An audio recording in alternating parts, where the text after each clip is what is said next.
জাতীয় প্রেস ক্লাবের হল রুমে আজকে বাংলাদেশ জাতীয়তাবাদী দলের কেন্দ্রীয় নেতা এসেছেন এবং আমরা দেখলাম তা অনুষ্ঠান রীতিমতো চলছে। এই অনুষ্ঠান চলাকালীন সময় আপনারা আপনাদের অবস্থান থেকে প্রত্যেকে এখানে এসেছেন এবং প্রত্যেকেই যার যার এলাকায় আপনারা রাজনৈতিক নেতৃত্ব দিচ্ছেন।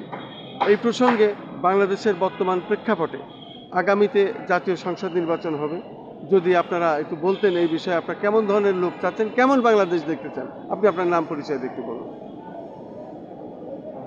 মোহাম্মদ জনি, আমি কেরানি মিউজিয়াম সেক্রেটারি।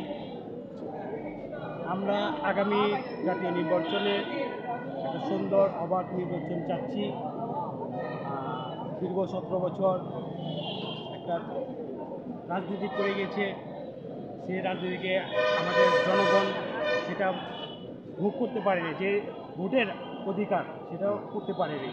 ইনশাআল্লাহ আমরা আগামীতে আমাদের বাংলাদেশ জাতীয়বাদী যে দল, আমাদের তারেক জিয়ার নেতৃত্বে আমরা সুন্দর একটা দল গঠন করব।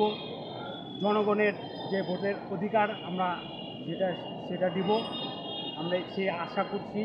এবং জনগণ যেভাবে দীর্ঘ 17 বছর ভোট দিতে পারে নাই, আর আগামীতে ইনশাআল্লাহ আমরা সুন্দরভাবে এই ভোটটা দিতে পারে সেভাবে আমরা নির্বাচনটা সাজাচ্ছে। আমাদের যে জাতীয় নির্বাচনের যারা কমিশনার আছে, যারা পরিচালনা আছে, তারা এটি অনেক পরিশ্রম করছে।